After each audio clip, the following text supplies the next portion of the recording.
झंडे भाई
नदिया किनारे फरेला लालिया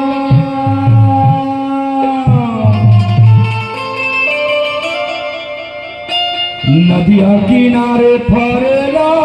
लालिया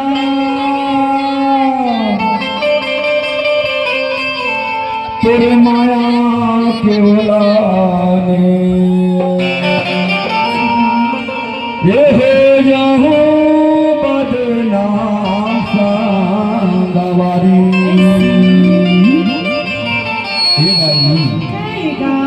ईमान से दो दिन की जिंदगी है वो तोर मोर जले पीड़ितला ध्यान बुलावे वही काबर जान तो दादा जाने भाई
सजा के बेरा मकवा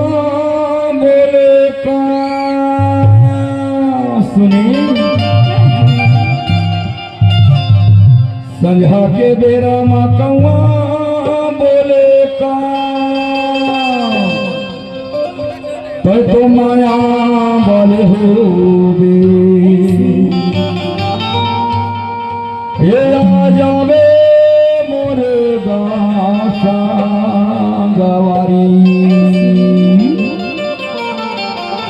ये दो दिन की जिंदगी है भाई एक पहला कहा था ना दादा जाते भाई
जोरदार ताली बजाएं।